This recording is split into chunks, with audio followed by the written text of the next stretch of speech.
Chapter 27. Mina Harker's Journal. 1st November. All day long we traveled, and at great speed. The horses seem to know that they are being kindly treated, for they willingly go their full stage at best speed. We are now had so many changes, and find the same things so constantly that we are encouraged to think that the journey will be an easy one. Dr. Van Helsing is lactic. He tells the farmers that he is hurrying to Beatrice, and pays them well to make the exchange of horses. We got hot soup, or coffee, or tea, and off we go. It is a lovely country, full of beauties of all imaginable kinds, and the people are brave, and strong, and simple, and seem full of nice qualities. They are very, very superstitious. In the first house we stopped to, when the woman who served us saw the scar on my forehead, she crossed herself and put 2 fingers towards me to keep off the evil eye. I believe they went to the trouble of putting an extra amount of garlic in our food, and I cannot abide garlic. Ever since then I have taken care not to take off my hat or veil, so have escaped their suspicions. We are traveling fast, and we have no driver with us to carry tales. We go ahead of scandal.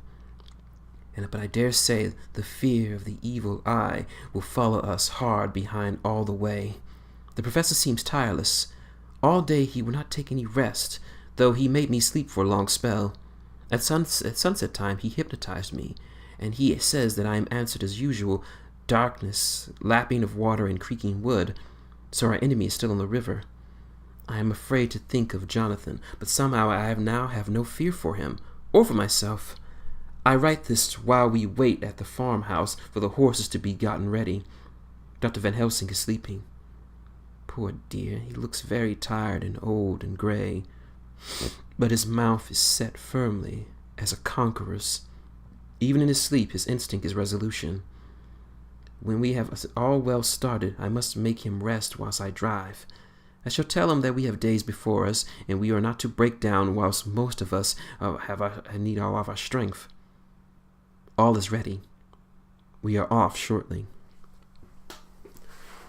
2nd November, morning. I was successful, and we took turns driving all night. Now the day is on us, bright and cold. There is a strange heaviness in the air. I say heaviness for want of a better word. I mean that it oppresses us both. It's very cold, and only our warm furs keep us comfortable. At dawn, Van Helsing hypnotized me. He said I answered darkness, creaking wood, and roaring water, so the river is changing as they ascend. I do hope my darling will not run into any chance of danger, more than need be. But we are in God's hands. 2nd November, night. All day long driving. The country gets wilder as we go, and the great spur of the Carpathians, which of the Vesti seemed so far from us and so low on the horizon, now seem to gather around us and tower in front. We both seem in good spirits. I think we each make an effort to cheer the other. In doing so, we cheer ourselves. Dr. Van Helsing says that by morning we shall reach the Borgo Pass. The houses are very few now, and the professor says the last horse we got will go on with us, as we may not be able to change. He got 2 additional in the 2 we had to change, so now that we have run 4 in hand. The horses are patient and good, and they give us no trouble. We are not worried with other travelers, and so I can still drive. We shall get to the pass in daylight. We do not want to arrive before, so we shall take it easy and each have a long rest in turn. Oh, what will tomorrow bring us? We go to seek the place where my poor darling suffered so much. God grant me that he may be guided all right, and that he may be deigned to watch over my husband and those dear to us both, and who are in such dire peril. For me, I am not worthy in his sight. Alas, I am unclean in his eyes, and shall be until he deign to let me stand forth in his sight as one of those who have not incurred his wrath. Memorandum by Abraham Van Helsing. 4th November. This to my old and true friend Dr. Seward, M.Z. of Purefleet, London, in case I may not see him. It may explain. It is morning, and I write by fire which is all night I have kept alive. Madam Mina is aiding me.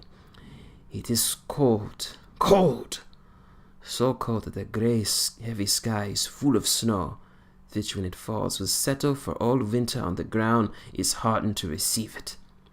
It seems to have affected Madam Mina. She's been so heavy of head all day that she's not like herself. She sleeps and sleeps and sleeps. She, who is usually so alert, has done literally nothing all day. She even has lost her appetite. She make no entry in her little diary, she who writes so faithfully at every pause. She something whispered to me that all is not well. However, tonight, she is more reef. Her long sleep all day have refreshments restore her, for now she is all sweet and bright as ever. At sunset I tried to hypnotize her, but alas, with no effort the power has grown less and less with each day, and tonight it failed me altogether. That God's will be done, whatever it may, and whithersoever it may lead. Now to the historical, for as Madam Mina wrote not in her stenography, I must in my cumbersome old fashion, so that each day of us may not go unrecorded. We got to the Vogo Pass just after sunrise yesterday morning. When I saw the signs of the dawn, I got ready for the hypnotism. We stopped our carriage, got down so that we maybe have no disturbance. I made a couch of furs, and Madam Mina, lying down, yielded herself on usual, but more slow, more short times than ever, to the hypnotic sleep. As before came the answer, darkness and the swirling of water. Then she woke, bright and radiant, and we go on our way, and soon reach the pass. As the time and place she become all with fire, with zeal.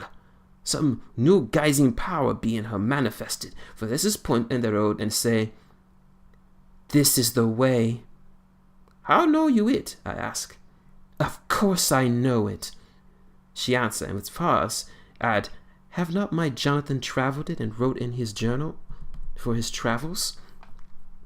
At first I think somewhat strange, but soon I see there can only be one such by-road.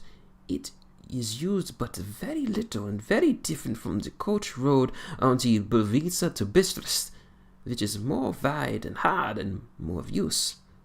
So we came down this road, where we met other ways, not always very we're sure where the roads at all, for they be neglect and light snow have fallen. The horses know, and they only. I give rein to them, and they go on so patient. By and by we find all the things which Jonathan have noted in that wonderful diary of him.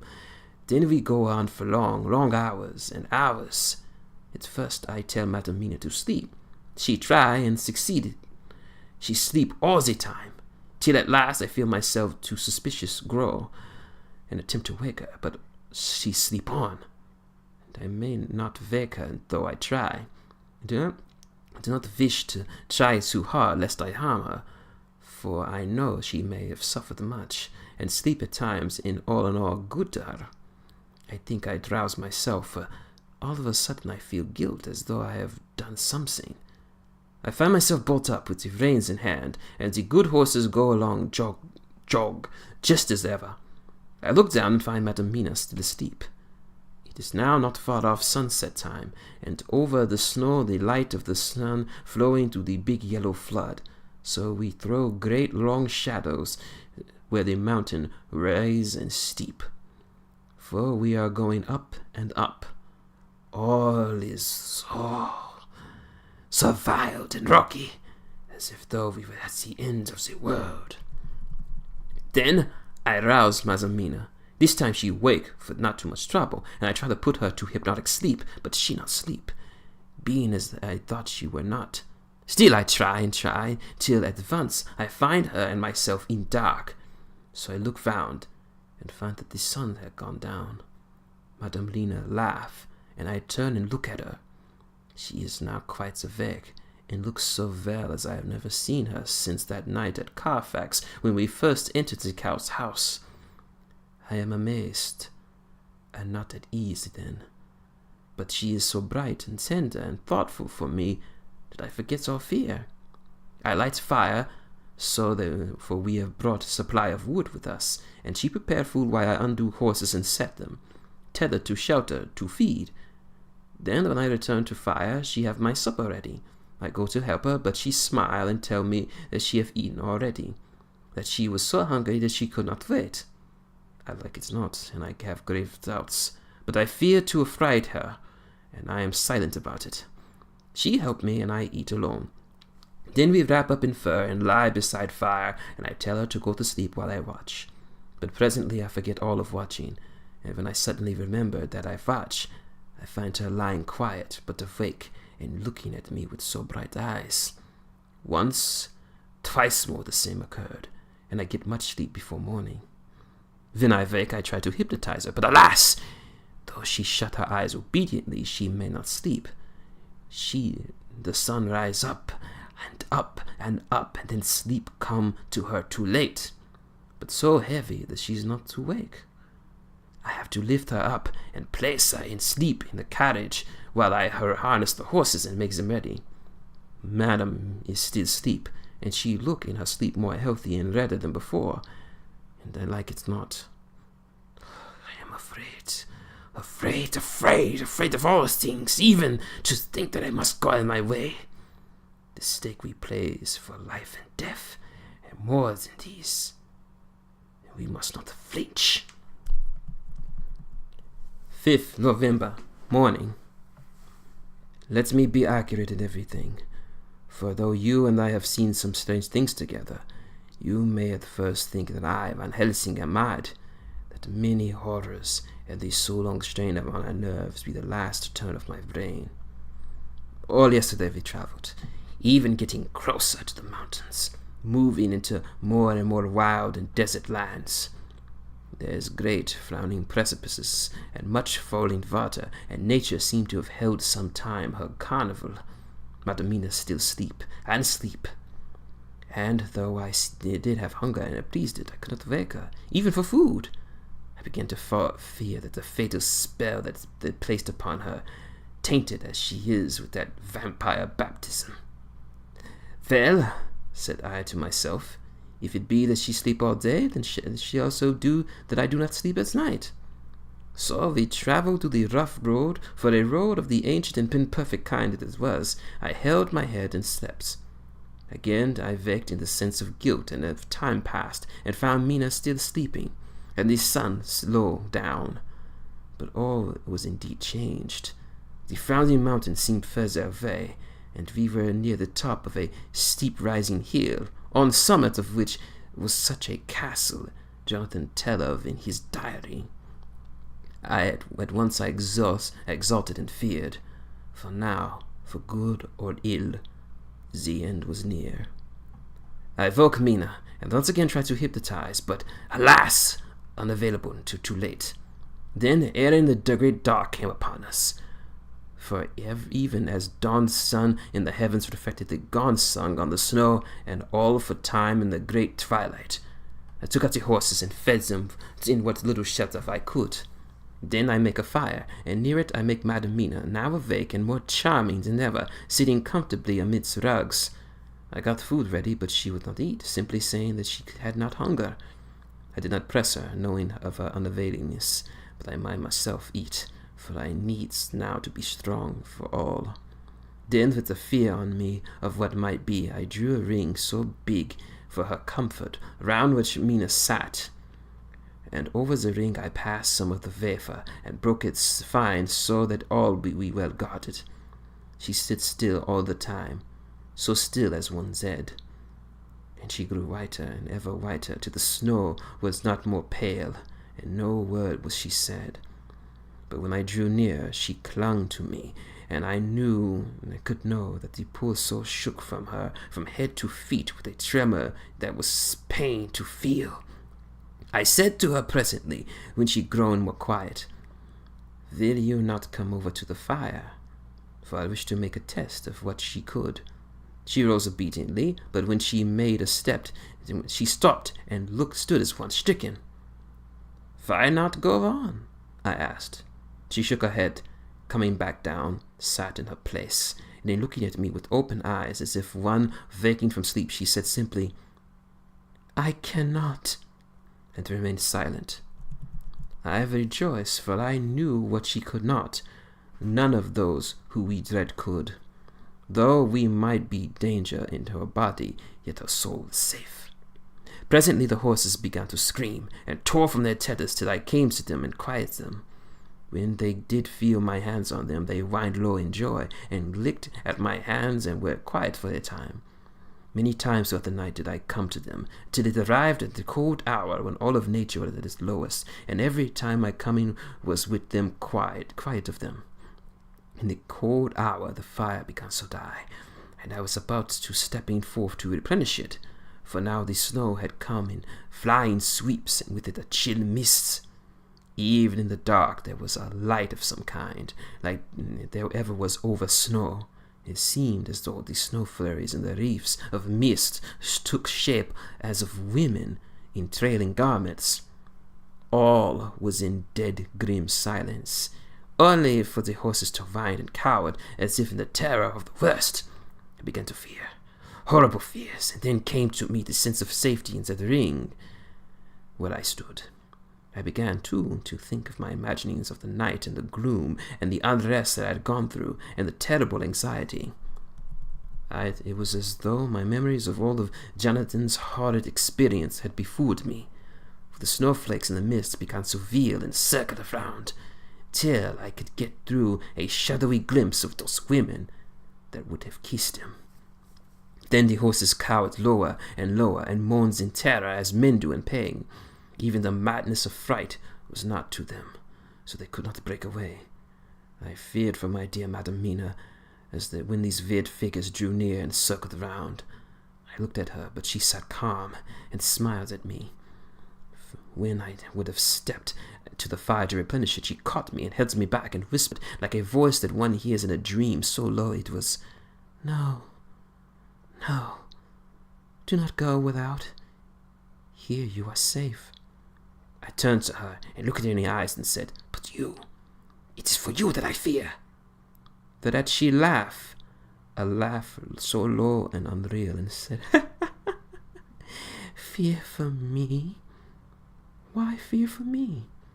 None safer in the world from them than I am." And as I wondered the meaning of her words, a puff of wind made the flame leap up, and I see the red scar on her forehead. Then, alas, I knew. Did I not, I would have soon have learned about the wheeling figures of the mist, and so came closer, but keeping without the holy circle. Then they began to materialize, till if God had taken away my reason, for I saw through my own eyes, there before me in actual flesh, the same three women that Jonathan and saw in the room where they had kissed his throat. If I knew the swaying round forms, the bright hard eyes, the white teeth, the ruddy color, the voluptuous lips. They smiled at ever poor dear Mina, and as they laughed through the silence in the night, they twirled their arms and pointed at her, and said things so sweet in tingling tones that Jonathan said were the most intolerable sweetness of the water glasses. "Come, sister, come to us. Come, come." In fear I turned to poor Madam Mina, and my heart with gladness leapt like a flame. Oh, the terror in her sweet eyes, the repulsion, the horror, told a story that my heart was all of hope. God be thanked she was not yet of them. I seized some of the firewood that had been set by me, and holding out some of the wafer, advanced towards the fire. They drew back from me, and laughed their horrid, low laugh. I fed the fire, and feared them not, for I knew that we were safe with our protections. They could not approach me, Faust so armed, nor Madam Mina, while she remained in the ring, which she could not leave more than they could enter. The horses began to cease to moan, and lay still on the ground. The snow fell on them softly, and they grew lighter. I knew there was for the poor beasts no more terror. So we remained till red of dawn to fall through the snow gloom. I was desolate and afraid, and full of woe and terror, but when the beautiful sun began to climb the horizon, life was to me again. At first coming of the dawn, the horrid figures melted in a swirling mist and snow, the reefs of transplanted gloom moving their way towards the castle, and were lost. Instinctively, with the dawn coming, I turned to Madam Mina, intending to hypnotize her, but she lay in a deep and sudden sleep, for which I could not wake her. I tried to hypnotize her through her sleep, but she made no response, none at all. The day broke, and I fear yet to stir. I have made my fire and gone to see the horses. They are all dead. Today I have much to do here, and I keep waiting for the sun to sit up high, for there may be places where I must go, where the sunlight through the snow and mist obscure it will be me a safety. I shall strengthen me with the breakfast, and then I will begin with my terrible task to work. Madam Mina still sleeps, and God be thanked she is calm in her sleep. Jonathan Harker's Journal. 4th November evening. The accident of the launch has been a terrible thing for us. Only if we should be overtaken in the boat so long ago, and by now my dear Mina would have been free. I fear to think of her, off in the woods, near that horrible place. We have got horses, and we follow the track. I noted this while Glodamine was getting ready. We have arms. The Strigani will most likely look out if they mean to fight. Oh, and if only Morris and Seward were here with us. We must only hope. If I write no more, goodbye, Mina. God bless and keep you. Dr. Seward's Diary. 5th November. With the dawn we saw the body of Strigani before us, dashing away from the river with their Langria wagon. They surrounded in a cluster and hurried along, as though beset. The snow was falling lightly, and there is a strange excitement in the air. It may be our feelings, but the depression is strange. Far off I can hear the howls of wolves, the snow bringing them down from the mountains, and there's a danger to all of us, and from all sides. The horses are nearly ready, and we are soon off. We ride to the death of someone.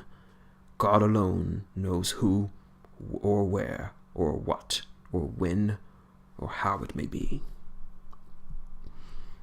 Dr. Van Helsing's Memorandum. 5th November, afternoon. I am at least sane. Thank God for that mercy, in all events, though the improving has been quite dreadful. When I left Madam Mina sleeping within that holy circle, I took my way to the castle. The blacksmith hammer which I took from the carriage in Vercetti, it was very useful. Though the doors were all open, I broke them off the rusty hinges, lest some ill intent or ill chance should close them, so that being entered, I might not get out. Jonathan's bitter experience served me well here. By memory of his diary, I found my way to the old chapel, for I knew that here my work lay. The air was oppressive. It seemed as if there was some sulphurous fume, which at times made me dizzy.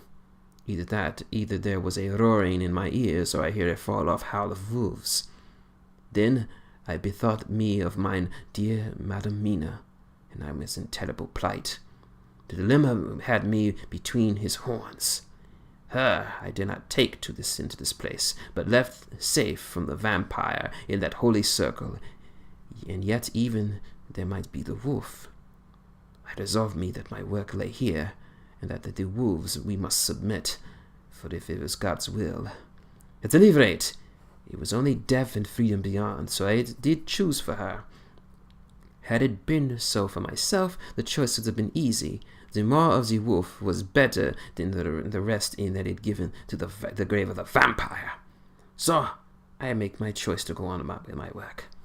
I knew that there would be at least 3 graves to find, graves that are inhabit. So I search, and I find one of them.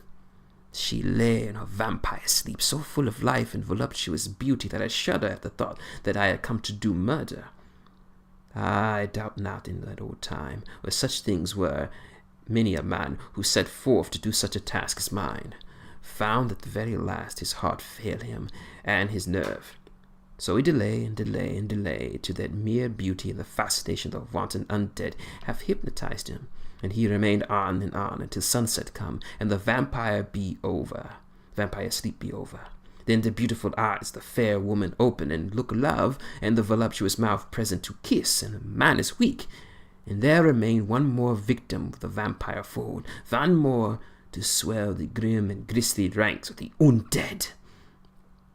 There is some fascination, sure, that I am moved by the mere presence of one, even laying as she lay in a tomb fret with age and heavy with dust of centuries, though there be that horrid odour, such as the layers of the counts had had.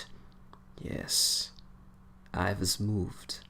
I, Van Helsing, with all my purpose and with all my motive for hate, I was moved to a yearning for a delay which seemed to paralyze my faculties and to clog my very soul.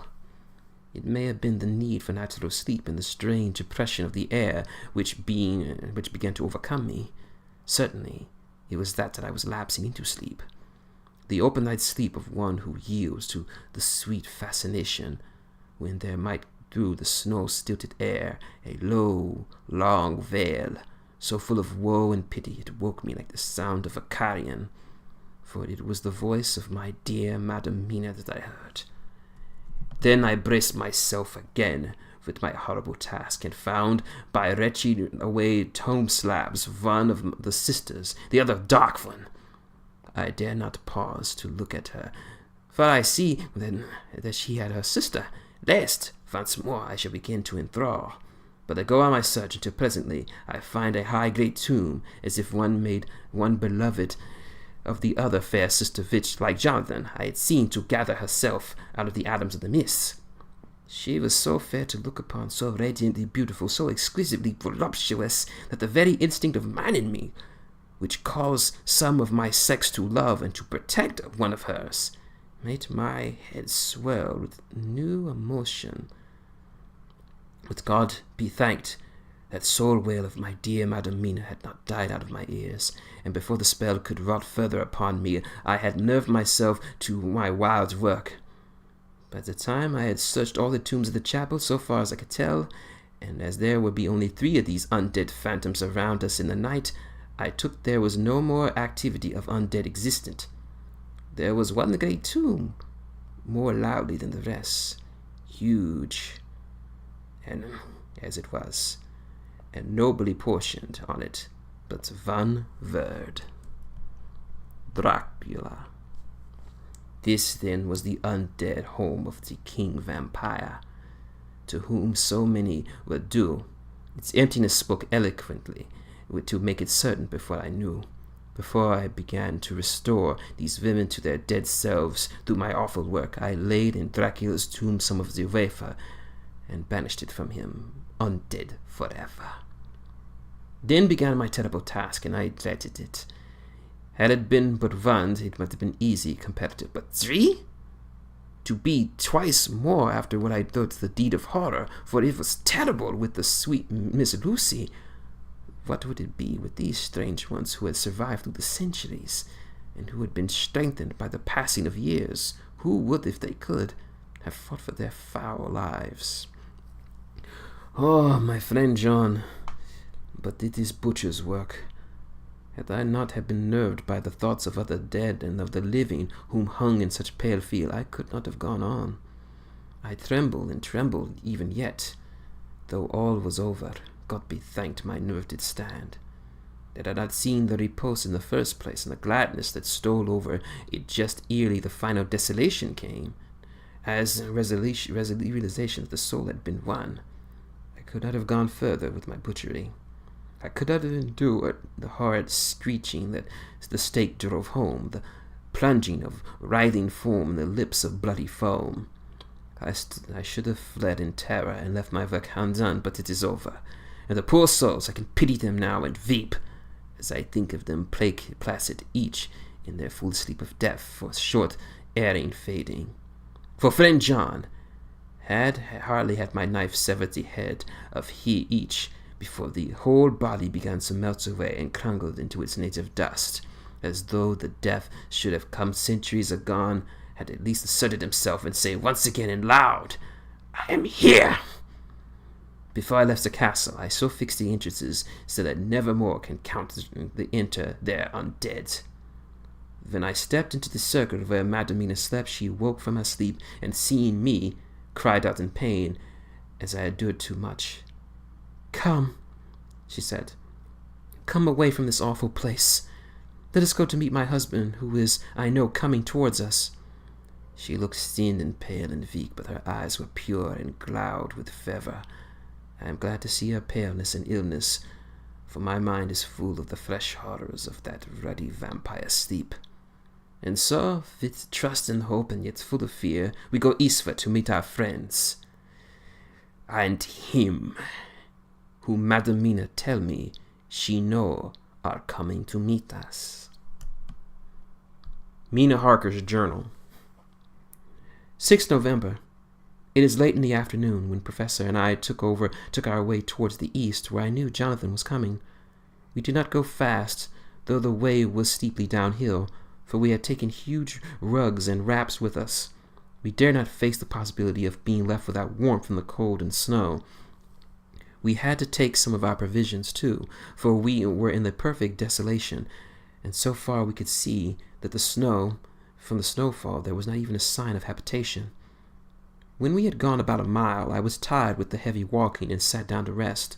Then we looked back and saw with a clear line of Dracula's castle cut out of the sky, for we were so deep under the hill wherein it set that the angle of the perception of the Carpathian Mountains was far below it. We saw it in all of its grandeur, perched 1,000 feet from the summit of a sheer precipice, and its seemingly great gap between it and the steppe of the adjacent mountains. And on any side, there was something wild and uncanny about the place. We could hear the distant howl of wolves. They were far off, but the sound, even though coming muffled through the deadening snowfall, was full of terror. I knew from the way Dr. Van Helsing was searching about that he was trying to seek some strategic point, which would be less exposed in case of an attack. The rough roadways still led downwards. We could trace it through the drifting snow.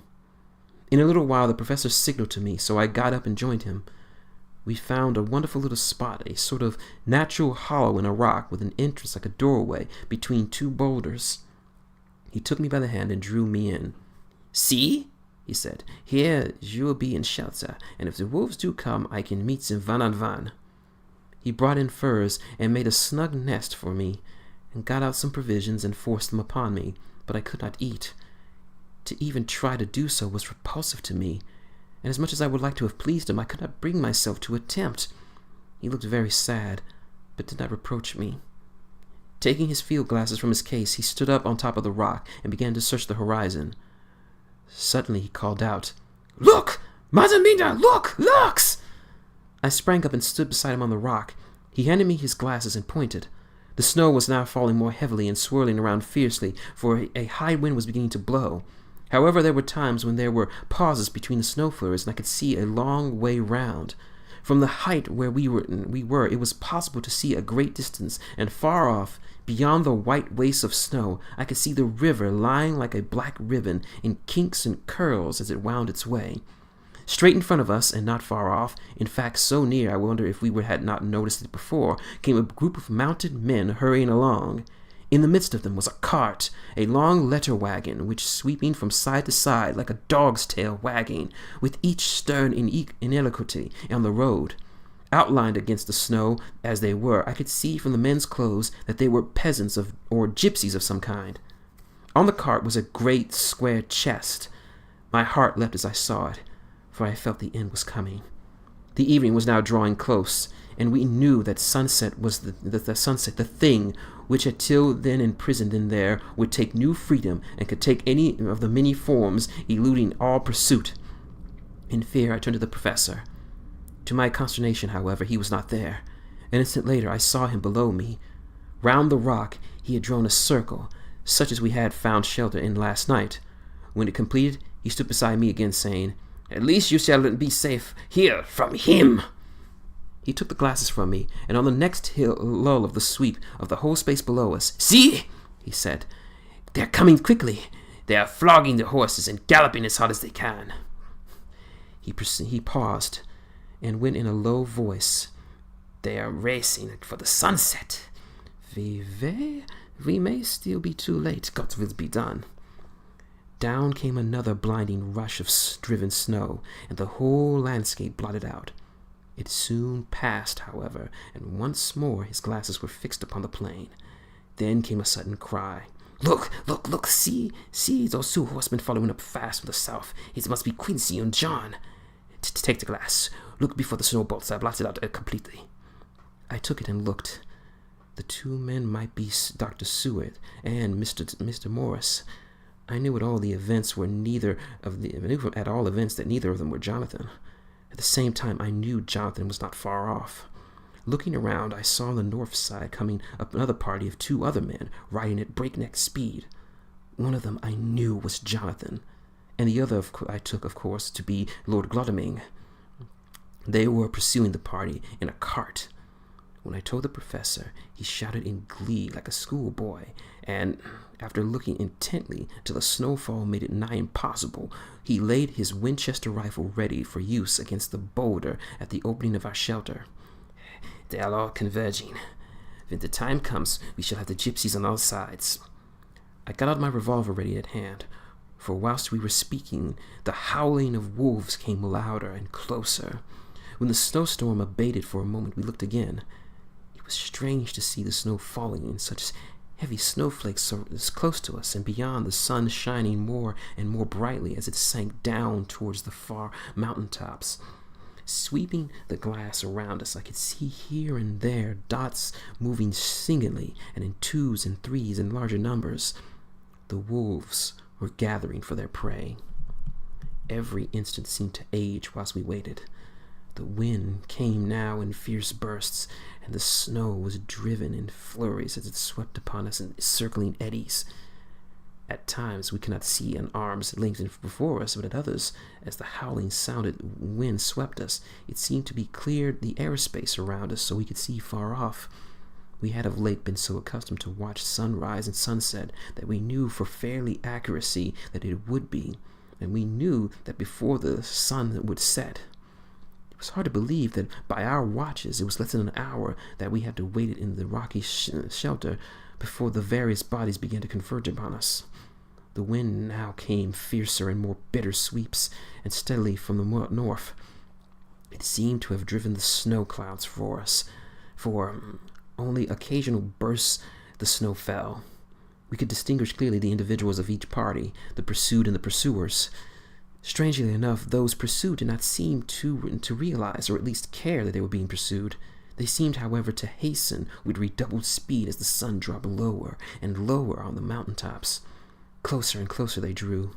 The professor and I crouched down behind our rocks and held our weapons ready. I could see that he was determined that they should not pass. One and all were quite unaware of our presence. All at once, 2 voices shouted out, "Halt!" One of them was my Jonathan's, raised in the high key of passion, the other Mr. Morris's strong, resolute tone of quiet command.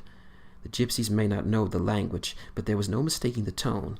In whatever tongue the words were spoken, instinctively they reined in, and the instant Godalming and Jonathan dashed to one side and Dr. Seward and Morris of the other, the leader of the gypsies, a splendid-looking fellow who sat his horses like a centaur, waved them back, and in a fierce, low voice gave his command some word to proceed. They lashed the horses, which sprang forward, but the 4 men raised their Winchester rifles, and in an unmistakable way commanded them to stop. At that moment, Dr. Van Helsing and I rose behind the rock and pointed our weapons at them. Seeing as they were surrounded, the men tightened their reins and drew up. The leader turned to them and gave a word in which every man in the gypsy party drew what weapon they carried, knife or pistol, and held himself at readiness to attack. Issue was joined in the instant. Their leader, with quick movements of his reins, threw his horse in front and pointed first to the sun, now close to the hilltops, then to the castle, said something I did not understand. For answer, all 4 men of his party threw themselves from their horses and dashed towards the cart. I should feel some terrible fear at seeing Jonathan in such danger, but that ardor of battle must come from upon me, as well as the others too. I felt no fear, but only a wild, surging desire to do something. Seeing the quick movement of our parties, the leader of the gypsies gave a command. His men instantly formed round the cart in some sort of undisciplined endeavor, each one shouldering and pushing the other in his eagerness to carry out the order. In the midst of this, I could see that Jonathan on one side of them, of the ring of men, and Quincy on the other, were forcing a way to the cart. It was evident that they were bent on finishing their task before the sun set. Nothing seemed to stop them or even hinder them. Neither the leveled weapons or the flashing knives of the gypsies in front of them, nor the howling of the wolves behind, appeared to even attract their attention. Jonathan's impetuosity and the manifest singleness of his purpose seemed to overawe those in front of him. Instinctively, they cowered aside and let him pass. In the instant that he had jumped upon the cart, and with a strength that seemed incredible, raised the great box and flung it over the wheel to the ground.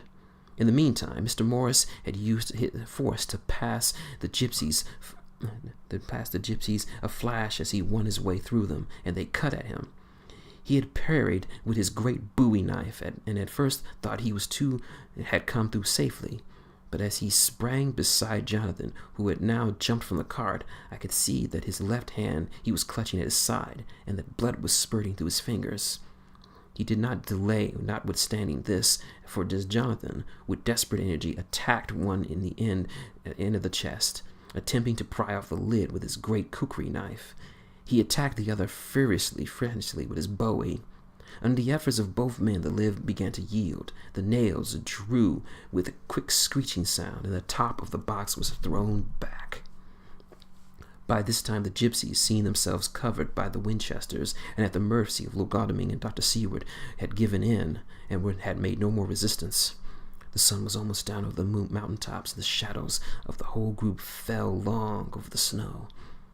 I saw the Count lying within the box upon the earth, some of which the rude falling of the cart had scattered about him.